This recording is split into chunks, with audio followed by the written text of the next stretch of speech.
Hello and welcome everyone to our next episode of Nintendo Red Cube, coming live to you here from Gamescom in Cologne, Germany. It's good to have you guys with us, but it's also pretty good to have you guys with me. So welcome to Chris from Nintendo of Europe. Hello. As well as Filippo from Nintendo of Hello, Europe. everyone. Hey guys, are you excited? Yes, very Because excited. Very excited, yes. Okay, should we tell them what we are going to see right now? Yes. It's Xenoblade Chronicles 2, and I'm super excited because I played Xenoblade Chronicles and I can't wait anymore. And I know that we're going to show something really new. Yes, exactly. So we are going to take you all into a completely new area called Uraya. Filippo, can you just explain us how we got here?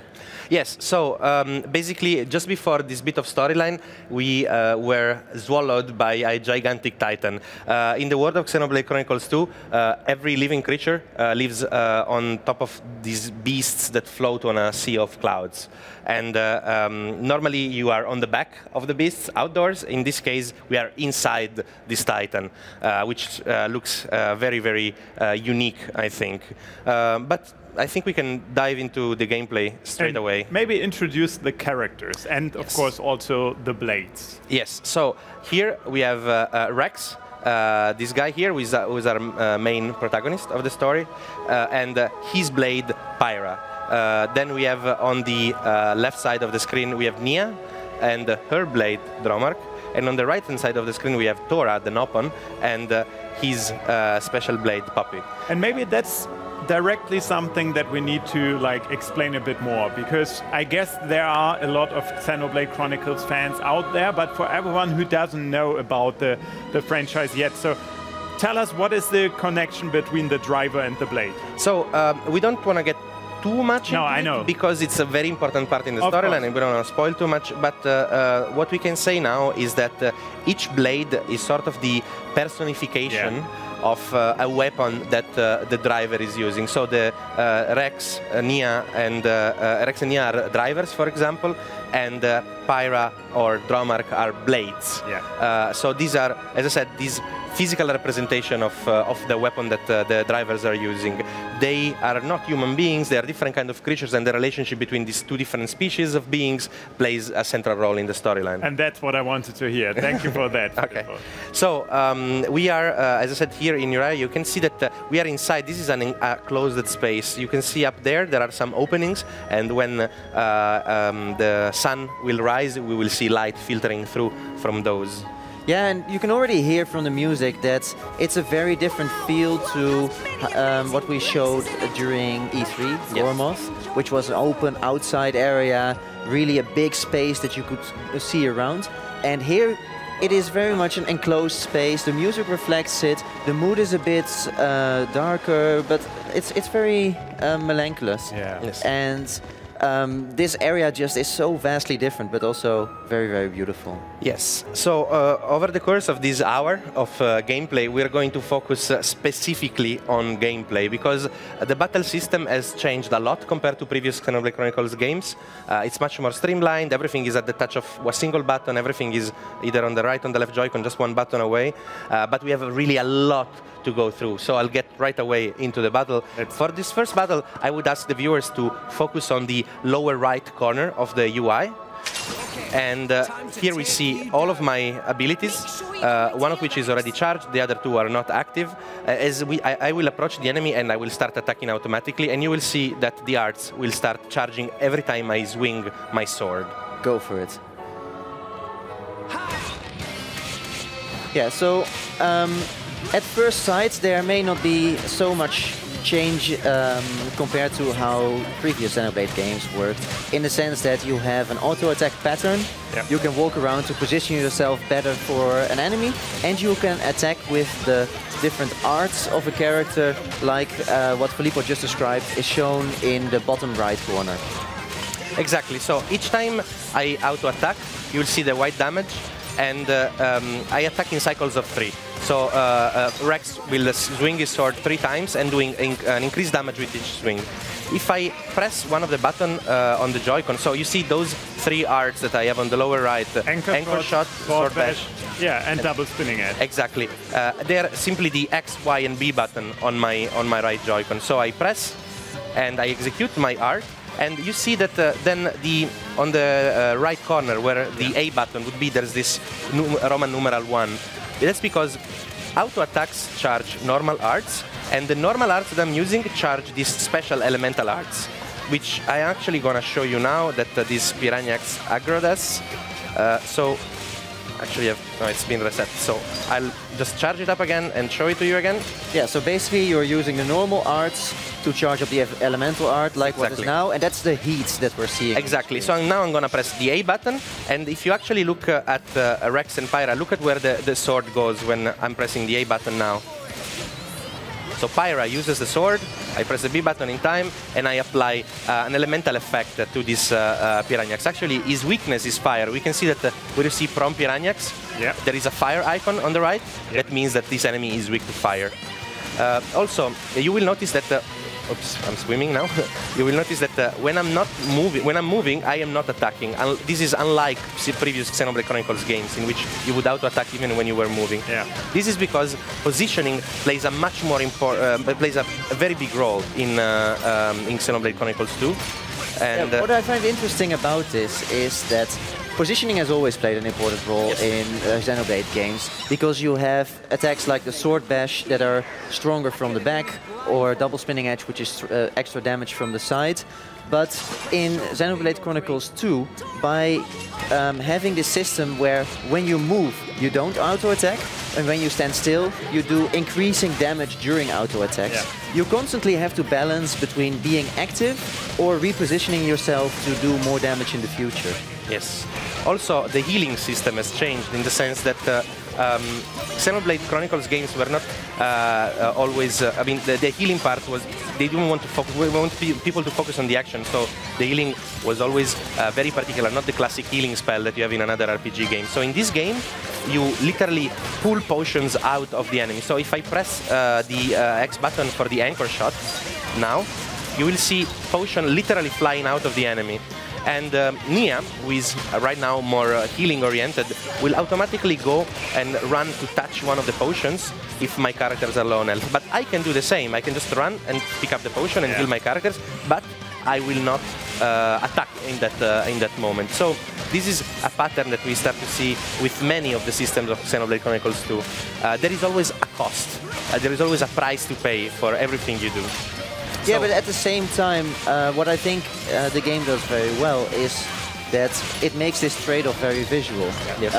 When you walk, you see that your character is not attacking. When you attack, you see that your character is not walking. And in all the systems that we will show later, we see that same kind of trade-off, and we see the same kind of visual explanation. Yes, that's very right. So I'm just gonna... well, sorry, I need to collect. It's loot, I have to take it. Of course. So I think now we have explained a bit of the, let's say, lower right part of the UI, as I was saying. Yeah. So the auto attacks charge normal arts charge elemental arts, which can be leveled up to level 4 if I just don't press the button and just wait to keep charging them. Yeah, and you will see that it goes from Roman numeral 1 to up until 4. Yes. So it again is very easy to see at which level you are. Exactly. And now we focus on the lower left corner of the UI, where you see that I don't just have Pyra as blade for Rex. I also have Kaibyaku and Kisaragi. And you can see there are 3 blades, 3 different weapons, as you can see from the icon, sword, spear, and great axe, and 3 different elements, fire, wind, and ice. So you will see that as soon as I start attacking, the non-active blades will start charging up, and they just charge up over time. See the pink bar on their icon? I just need to wait long enough, and they will become active. And until that, Pyra, of course, is active. So yes, you're still very much using one of your blades. Yes, exactly. And I am still, of course, performing my combos. By the way, if I press an art button just after a auto attack, you will see this blue circle on the screen, right? So now, for example. This means that I comboed the art with the auto attack, so the elemental bar will charge up faster. But anyway, back to the lower right. Now the other, lower left. The lower left. Sorry. Yeah, no the other arts are active. The other blades are active. So I just press, for example, right. Please. On the left. Right on the left. Show it Joy-Con? on the Joy-Con, because what we can see is that both the bottom left and the bottom right correspond to the buttons on the Joy-Con. That's why Filippo is also clearly playing with two separate Joy-Con. Exactly. So now I've changed to Kaibiaku, which is the element of wind with a spear.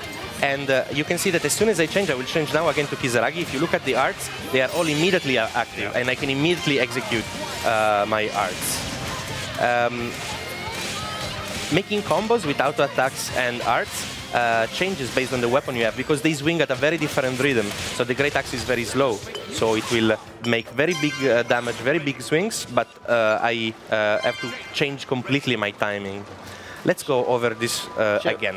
Yeah, shall we do one more Yes. just to recap it? Yeah. Oh. Because for everyone who played Xenoblade Chronicles before, this is so elegant, like you like to say. Well, yeah, what I would say is people familiar with Xenoblade games will remember that arts are something which was in those games, and it was always sort of a bar that you had to scroll through. So you were using your time in battle often to scroll between the arts that had already charged and that you could actively use, and then wait for others to charge again. So a lot of your attention was spent on managing the bar. Now, what you can see is that because the arts of a blade are corresponding to dedicated buttons, and then the blades are also corresponding to dedicated buttons, it means that you actually have 3 normal arts and an elemental art per blade, times 3 blades, means that you have 9 arts plus 3 elemental arts just at the tip of your thumbs. Yeah. So it actually, on one hand, simplifies the system because you don't have to scroll through it anymore, but at the same time it also gives you the time to really pay attention to what is happening in the battle, instead of making sure that you select the right art, because those arts are already at your fingertips. And in that sense, it both simplifies it or streamlines it, but it also deepens the strategy because you have more time to think and to pay attention to the battles. That's true. And on top of that, it really feels like a dance. And I'm really always watching the characters fighting this time instead of watching for bars to load, because I can clearly see them lighting up. I don't need to focus my attention on them. I'm always focusing on the battle. I never have to look away from the action, basically. So, something else that I wanted to show you. Let's do just one last fight over here.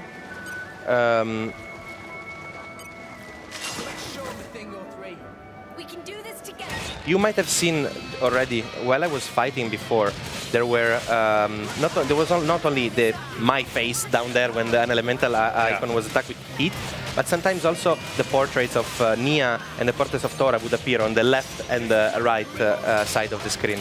This is because I not only can command my character Rex to use an elemental art, but I can also command, for example, Tora to use stone, or Nia to use aqua, because their blades are water and stone elementals. So now I actually call for Tora, again with one button, ZL, to use his art, and you see then Poppy takes the weapon, this giant drill shield, and pushes back the enemy. Nice. Let's hope. Oh, that was a good big number, actually. Yeah. Yes. I like big numbers in RPG games. Everybody likes big numbers in RPG games. Yeah, so what you can see now is all the way on the top, above Crabble, you can see stone. This is the element that was activated by the elemental art. And you actually now did the follow-up. Yeah, I told Nia to use her elemental art, so she had already charged to level 2. And after stone came volcano, basically. Yeah, and this is what you can see in the top right corner of the screen, where there is sort of a path of elements shown from the moment that you activate your first elemental art. We'll go into more details later when we have a stronger enemy that we have a bit more time to explain it. Yeah. But this was just a primer. Yes. So actually, let's go back down. Time for a bit of exploration? Yes, Yes. you need to show everything that is around. First of all, now it's 5. It's already almost sundown, but you can see that those openings are letting much more light through, and so the look of Uriah will change over the course of the day. Something that the development team told us as well is that their intention with I'll just run away. Their intention with Uriah was also to make this area a bit dungeon-like. Yeah. So you actually have to find your own way around in order to traverse. Oh, that big crab guy, I'm just gonna stay away from him for now. And Very good description. yes, yeah, it's a crabbo. Oh. Yeah, and that's That's a big bird guy? yeah. That's Well, right. that's right. not. I mean, I've seen bigger birds in this game. For sure. I wanted to say. Yeah, but look at that vista in the distance. Look at the view. And this is one thing that I love about Uriah. Because the light is coming from the outside, you really get a lot of this sort of misty feel that you're really inside this huge cave-like structure with things hanging from the ceiling, with a lot of sort of like autumn-like foresty environments, and it's just a feeling of you get a bit silent. You just want to listen to the music, And it also gives you the feeling of being very, very small compared to your surroundings. Yes. The sense of scale is always a big thing, knowing Xenoblade Chronicles games. Also in the first one, you might remember like you're just walking on a plane, attacking like a cow-like enemy, and then all of a sudden a gigantic thing comes in and just look how the lighting is now changing because the sun is going down. The sun is going down, so it's the light is changing from is going away from the openings. By the way, our objective at the end of this presentation is to get to that city that you see in the distance, this beautiful castle with this gigantic staircase that we'll see later on from a bit closer. Also, something that's quite cool at night, those trees that were very autumnal, some of them become very pink, almost like sakura trees, you know, the Japanese cherry blossom trees. And it looks really magical, I think. So let's move on, and let me just move the camera again, and let's take a good shot of everybody here. So we keep everybody in view, and the music as well is really nice. Oh, this guy, so you're basically, because we just want to show a bit of the exploration, you're skipping and trying to run away from enemies that try to attack you, right? Because we've already focused a lot on the battle system. Exactly. And we will do so more later. So actually, my objective now is to get away from this enemy first. Well, as the name says on top, he's smart. All right. So we are here at the Farlane Central Pools, and I really like this big tree. And these guys, for example, and also those massive pollen just lying around there, which shines brighter at night. Yeah. This guy, for example, will not attack me unless I attack him first. I mean, he looks a herbivore, right? Kind of. Or I mean, he doesn't look very hostile. He looks cute and nice. And there are other enemies that, as you saw, as soon as they see me, they will attack me. In previous Xenoblade Chronicles games, there were icons on top of the enemies that pointed out if the enemy was naturally hostile or how he would attack the party. Here, that's not there anymore, but that's a specific choice made by the development team because they really want people to focus on exploring and remembering and learning by doing, learning by being in the world, basically, which enemy will attack you, which will not. Of course, these guys don't look very menacing. When you have like a big piranha with a full set of teeth looking at you, you know that probably the guy will attack you. So then it's time for a detour. But I think now it's time to walk over there because there is this question mark. Yeah, this is an optional quest. It's a side quest, and in this case, this side quest will automatically trigger as I approach, because these are probably the worst mercenaries in the world of Xenoblade Chronicles 2. Yeah, this is great. Well, they are surrounded by Ignas, this kind of lizard people. Well, are you okay? Rex is a kind guy, you know, he just wants to help out. So Nia also, she's very much more into the action and doing instead of talking, so we'll take care of it. I got the quest, gotta start somewhere, aptly named. And let's set it as active, sure. And immediately we will start the fight with these 3 Ignas that are attacking us. And what you can see here is that two of the Ignas are attacking Rex, and you can see that with the two orange indicators, whereas one of them is attacking Tora. Yeah. And we want actually Tora to draw more attention because he has much higher health and also he's the tank of our party basically. And you see, I lost the aggression of this enemy. Everybody's on Tora now. At the moment, sometimes Nia does too much damage, so she gets the aggression of the enemies. But at the moment, Tora is configured as a tank. He's more prone to this role, tank meaning getting all the hits and letting other people do the damage, so the healer can focus on him.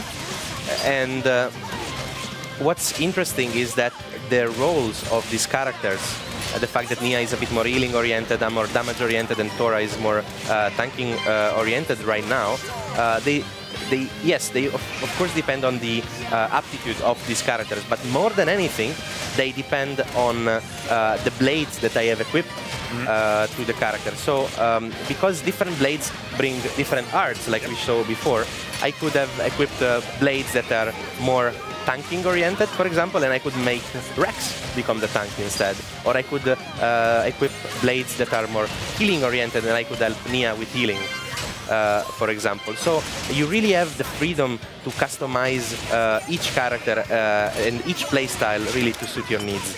Of course, really if you want. If you want, of course. Yeah. So let me go.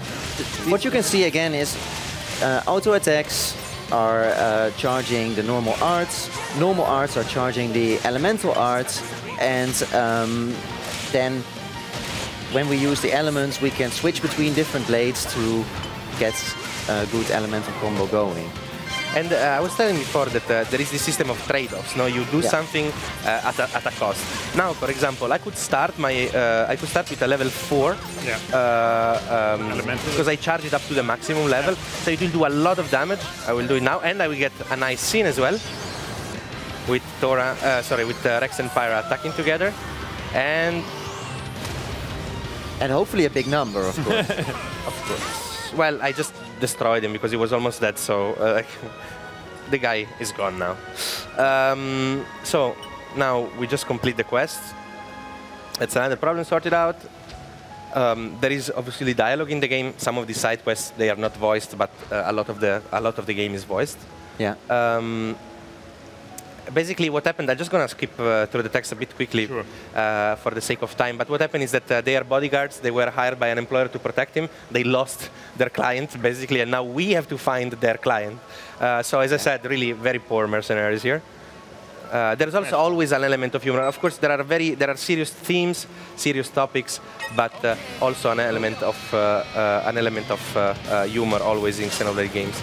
So let me just get rid of this guy, because I mean he's already here, and he disturbed me while I was talking. Yeah, he was. I'm not gonna forgive him. He was like, man, I think I need. So maybe you can explain something about the break and topple system, Philippe. Yes, because that's one of the things that we know from previous Xenoblade games, but which comes back in a more expanded way.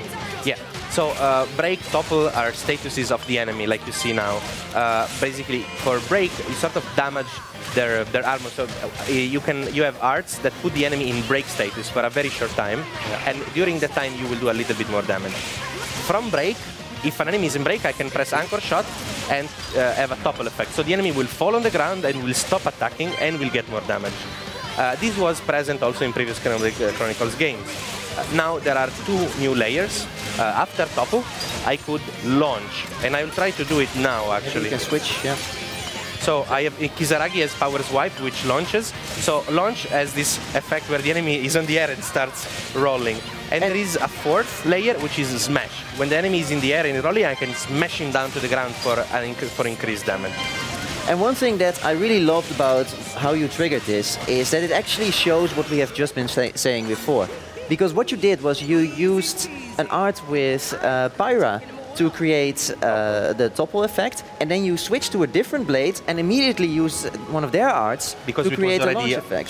So it's at the tip of two buttons instead of having the whole bar that you have to cycle through. So it shows how immediate this system is and how you use it for your convenience, but at the same time you use it to go one layer deeper than before. Yes, actually, I'm just gonna keep running, but I often had the problem in Xenoblade Chronicles 1 where an enemy was in break status and I wanted to put him in topple status, but by the time I reached the art palette, by the time I moved through the art palette and reached that part, the break effect was already gone, or the topple effect was already gone. So let me just go out of the combat here for a moment. Or not? This guy is ranged. He has a bow and arrow, so that's a little bit further. He's very persistent. Yeah. He really doesn't like me. Wow. He still has you marked? Yes. Well, maybe you can walk a little bit beyond. I mean, I think we might be back there at some point. No, he's on the other side of the lake. Just walk away. Yeah. So. Okay. Finally. Well, at least it gives us again another beautiful view. Yes. Of Araya. So, again, we start to see more this giant staircase and the city. The city is called Fonsamima, and that's where we want to go. But first, I said before, the developer told us that this area has a bit of a dungeon-like element. Yeah. So I already triggered some of these events in order not to show story cutscene that would spoil people. So the very first time that I got to this lake, that gate in the distance was closed. And the level of this lake was much higher. This waterfall was not a waterfall. It was actually blocked by some logs. What I did was a skill check. So my blades have certain skills that are innate abilities that they have. For example, Pyra has fire mastery, because obviously she's a fire elemental in a way. And I used this fire mastery to break that log that was over there, making the waterfall, creating that waterfall, making the level of the lake go down, and therefore allowing me to open that gate. And as I said, like really learning how to traverse in Araya is really important as well. Well, and this again is one of those beautiful things, right? That's what it shows is it really retains the core of what makes previous Xenoblade games. You have a huge element of exploration, and you have a very deep combat and customization system. Yes. And what we've shown now is, of course, on the one side, how this combat system is more streamlined but also deepened. And on the other side, we're now also showing how the exploration is still very much there and also expanded on in a few subtle ways. Yes. I mean, also, jumping and reaching a place that at the beginning seems impossible, some elements of light platforming are all elements that we've seen in previous Xenoblade Chronicles games and definitely play a role here as well. I will try now to find a pretty interesting fight. I hope I have to find a place where I want to drop down. And yeah, you probably want to find a bit of water then. Yeah, let me see. Oh. This is kind of risky, but I think it's going to be good. Yeah. Yes. Okay. Well aimed. Good. So I want to fight a big, unique monster that has lots of HP and will allow us to go through other systems as well of the gameplay. Because really it's layer upon layer upon layer of system. Oops. Yeah, and that's basically what we're doing now, right? We're trying to... Oh. Ansels are not fun. Ansels are not fun. Should I fight? Yeah, maybe. Okay. Ooh. Ooh. I hope that Tora gets the aggro quickly. Because he's level 24 and Ansels are big and do a lot of damage. Yeah. So, fortunately, Nia is ready for the healing. Yeah, maybe we want to get a potion over there in the distance. Nia will get it automatically if my characters are low on health. I don't need to get it myself. Ah, she's so nice. Yes. Well, actually, she's quite a character. She's a very nice character, I think, in Xenoblade Chronicles 2, and she definitely has an attitude, I think.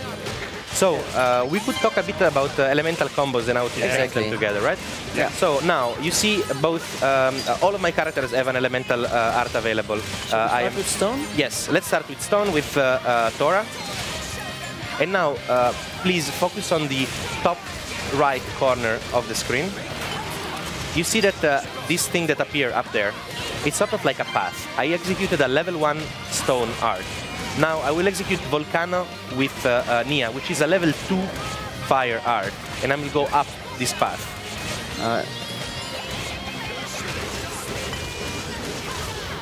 Oh, he died. But we're going to see it with the next enemy. Yes, exactly. We're on our way to the enemy that Yeah. will really allow us to go in depth about that, because it's a very strong enemy. I think you have to probably go... No. I cannot go up from there. I have to go around. Well, then let's just explore a little bit more, right? Yes. Oh, this is a Brog, which is those gigantic poisonous toads. Yeah, that you have a bit of found. a feud with them, right? Yeah, I don't Historically, particularly like them because they apply a lot of very nasty effects on the characters. This that looks like a beautiful flower is actually a gigantic carnivorous plant that will pop out from the ground and try to eat us. So let's move away from that too. So there's enough hazards around.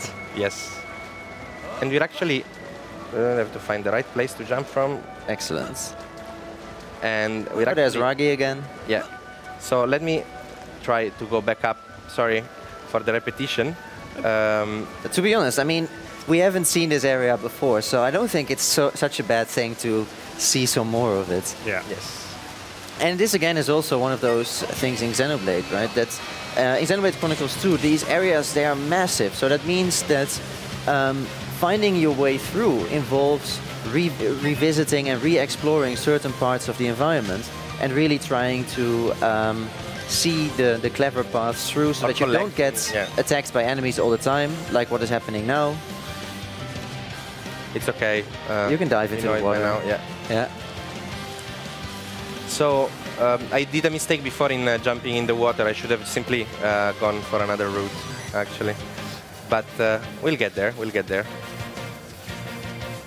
And another thing that we're going to see as well is that, of course, the enemies are going to use different abilities as well, and it's not just about like using your own abilities to damage them, but also to like avoid their abilities. Exactly. So there are some certain characters that really sometimes do massive damage, and you want to definitely stop them from executing certain some of their abilities.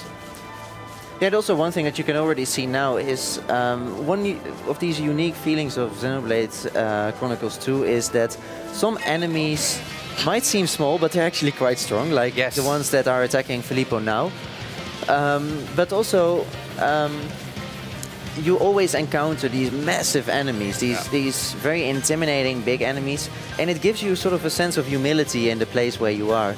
You have a certain role in the ecosystem, and you are not the biggest, strongest character around. Exactly. So by playing through the game, you sort of you become stronger, and you become more important within that environment, and you start to become more confident in taking on stronger enemies. Like for instance, Filippo is now at the point where he's confident enough to take on the cunning Saggy, which is a level 24 unique monster, so of course it will do a lot of damage, but also he has enough HP, so you see him scratching on the ground. Yeah, he's going to use that more. Yes, definitely he's going to use that. We saw it earlier. All right, so let's just go for the full cycle now. We start on the bottom right corner using arts to charge up elemental arts. Yes. And what I want to do is stop this enemy from using blowdown. He has this ability where all of my characters fall on the ground, they stop attacking, they lose their turns, they lose their chains, and it's just then generally an overall very nasty thing. Yeah. So my first objective is to stop him from using it. You see how we pushed away Nia completely. So to do that, I need to charge up my elemental arts. My objective now is to charge up my elemental art to level 3.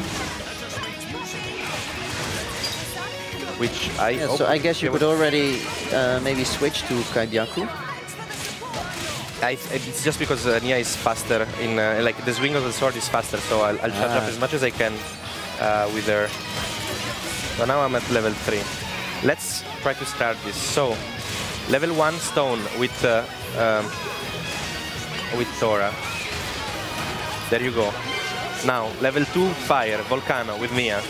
And you can see the gauge from stone will change into a gauge from volcano. Yeah. And that shows you how much time you have left to execute what is in the top right corner. So now I have level 3 wind. I can go up the path and do a seal blowdown. So I will stop, after doing this, I will stop the enemy from using the blowdown ability. Volcanic storm. Excellent. And bam, big number. That was a huge number, I would say. That was a very, very satisfying role-playing game number. Yes. So you see that now on the top right corner the text seal blowdown appears. The enemy will not be able to use blowdown anymore, basically. Yeah. But at the same time, a green orb is floating around Cunning Segi. And that means that because the last art I used was wind, that means that now wind does less damage to this enemy from this moment on. Yeah, so again, this is a risk and reward system, right? A balancing act. Yeah, the trade-off that when you go for a huge number, for a lot of damage, and you use, for instance, a wind elemental art for that, it means that after that, going for the same path will give you a lower reward. So basically what you want to do is you want to build in a variation into your attack pattern, like what Filippo is doing now. He's triggered an ice art, and now probably you want to do another ice. I'm trying to do, yeah, exactly. I'm trying to do level 2 ice with, I just have to need to wait for Kisaragi to be active again. Exactly. Well, you have enough time. Yes. So we can see in the top of the screen above Cunning Segi's name that the ice bar is going down. And we see in the bottom left that Kisaragi is now ready to be switched in. And freeze. You see also how the names of all of these arts change based on the path that I'm doing. Yep. So now I do a level 3 with... Let's just take 1 second to show that in the top right corner, you can now see that it goes from ice to either...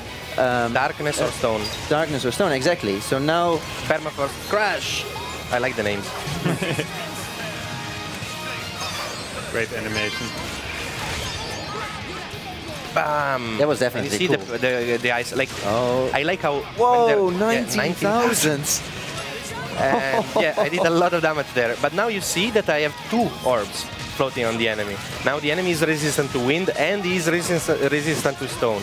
So now we have the final layer for now of this demonstration of the gameplay. Now we look top left. Top left there is this white bar of 3 segments. I can use each one of these segments to revive my characters when they fall, when they die, if they lose all of their HP. But again, I can instead press plus to execute chain attacks. Yeah, and I completely use this bar. And chain attacks are again something from previous Xenoblade games, but it's now very different because it's again expanded on. So now I can break, I can burst these 2 orbs that I have applied that the enemy has to reset his resistance. Yeah. Now I control all of my guys at the same time. So on the bottom right side you see which elemental art you could use. Yes. Again, to break through these orbs. I think I will use ice now. Yeah. Ice is opposite to wind in this game.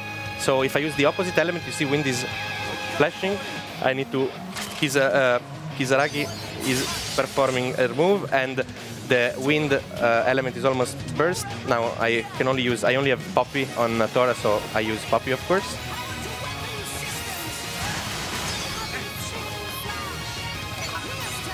And I use now fire. Yeah, it doesn't matter so much. Yeah, it doesn't matter so much at this point. Let me just use fire because I like the guy, the blade, and its animation. Nice. So now you can see that both of them are cracked, but not burst. Yes, exactly. So they are still around. So actually we failed in our mission to get rid of these elemental orbs because we want now it really limits us in doing a lot of damage. Yes. Because now the Cunning Segi has extra resistance to both wind and earth. So what we want to do is build up this chain attack gauge again. Yes. Filippo, how do you build up the chain attack gauge? By attacking, by executing arts, and by attacking effectively, by performing combos. So basically by staying active. Yes. Well, in the meantime, you have already activated heat, so you could go for another... I'll try to burn out now. So you used a fire art, which means we go up in the path. Yes, and now I can only do a level 3 fire, which I hope Nia will charge up soon, because I definitely will not have the time to do that.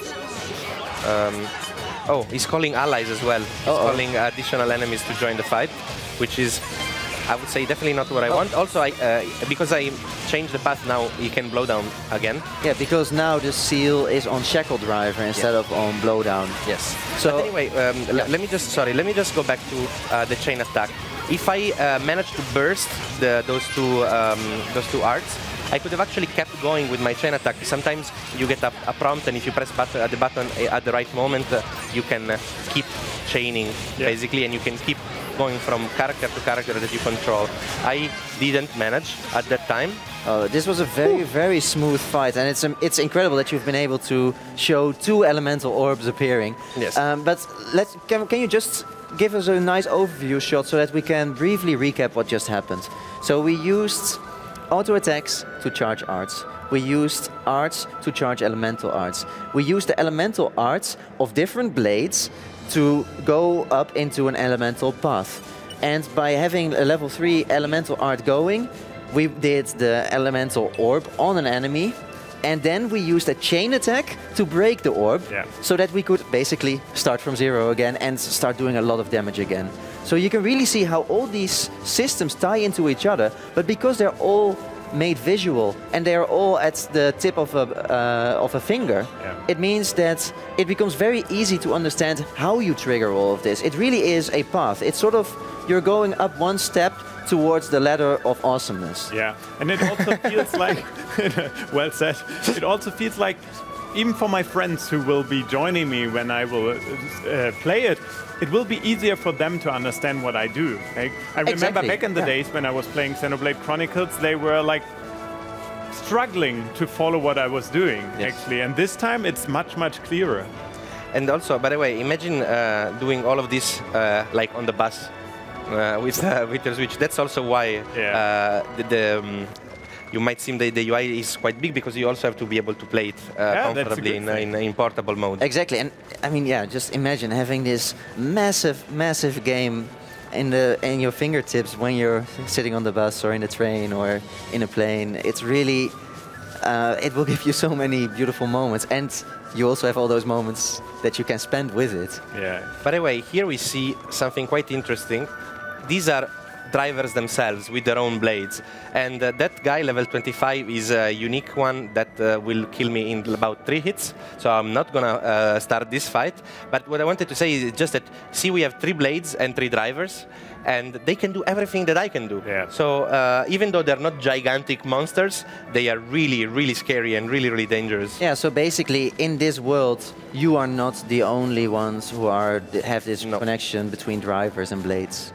No, it's a common thing. It's not common. I mean, of course, drivers are rare people that have this ability, but you find not just you find many other people, again, entire armies of them. This staircase, it's just so impressive, right? Yeah, so you see, I couldn't have gone up from the staircase because it actually dives deeper into the underground, and the edges are too high, if I cannot jump on that.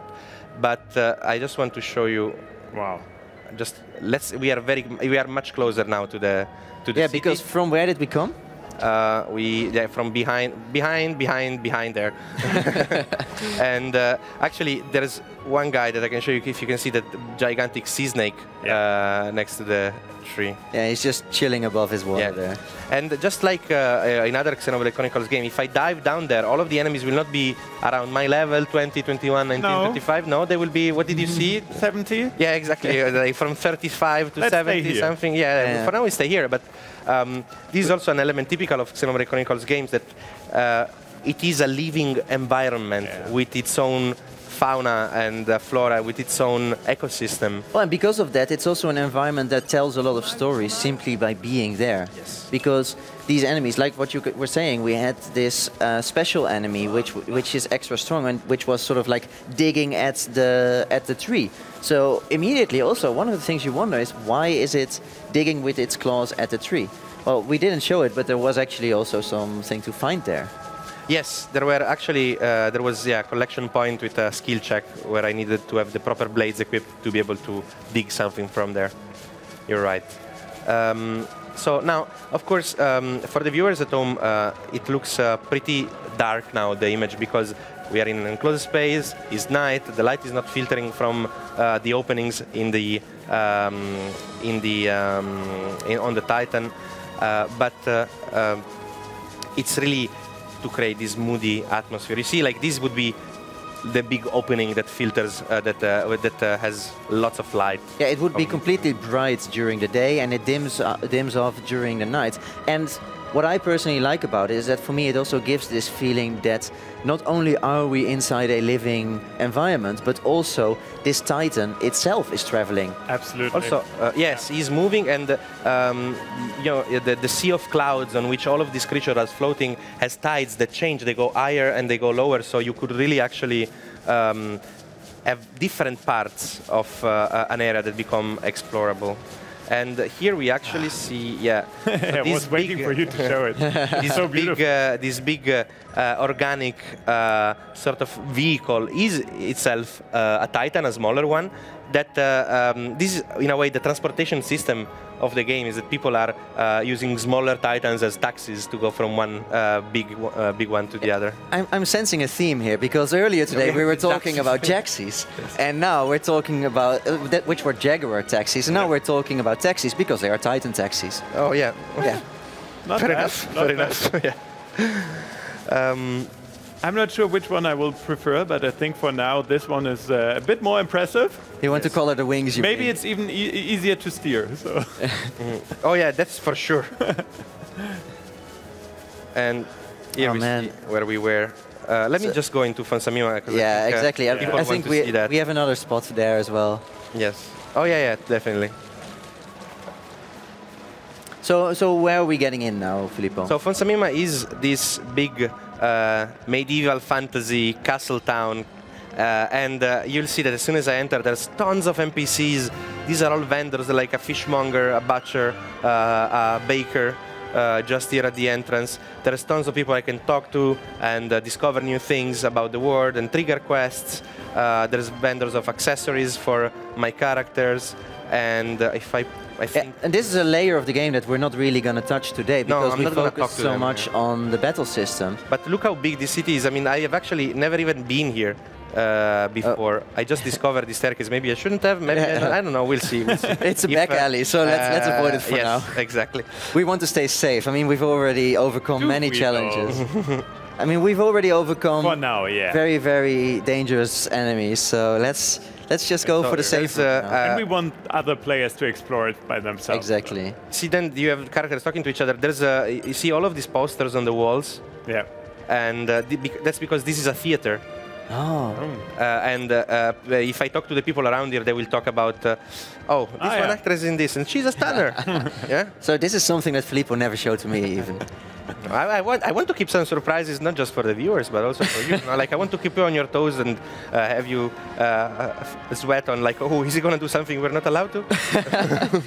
No, that was actually a beautiful thing. It's really cool. So here we are at the top of Fonsamima, with this big, gigantic gate behind us, and it's just midnight now. So, the version is, by the way, it's not finished, obviously, the game. It's still being developed by our developers in Japan, by Monolith Studios. And they're working hard to get it done in time, and it's shaping up beautifully. Yes. I mean, I was so excited that we were able to show Uraya, because it is such a different feel than what we've shown so far with Gormoth, and at the same time it allowed us, and mainly Filippo of course, to go into this detail of the layered combat system. Yes. And here we see, actually, if you look far into the distance, that's where we came from. This is the big staircase that we saw in the distance. Yeah. And here we are at the top of Fonsamima.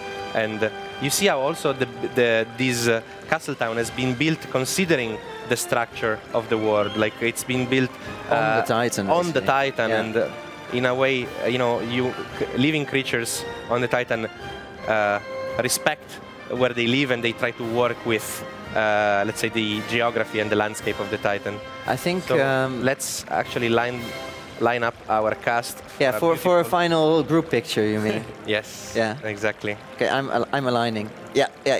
There we are. They fit in my frame. And here we have our current party members: Rex and Pyra, Nia and Romark, Tora and Poppy, which will be surely my companions for hundreds of hours when the game finally releases at the end of the year in winter. And I'm so excited, not just to play this on TV, but mainly also to be able to take it anywhere so that I can really sink in all those hours and explore Uriah, Gormoth, and many more places. Yeah, definitely. It really breaks my heart. I think I will miss these guys a lot, but it's not that long anymore. I think we just have to wait a little bit. Yes. And then we are finally able to get our hands on Xenoblade Chronicles 2. So thank you very much, guys, for showing us around. It was a pleasure. It's always a pleasure. Especially very much a pleasure. The new area, Uriah. Yes. It's so great. Yes. I can't wait for it. So thank you very much to you guys. Yeah. Obviously, also thank you very much to everyone here at Gamescom attending our demonstration, and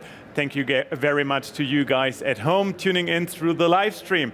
We're going to be back later on that day, and I hope you guys will still be with us. So stay tuned for more and tune in again.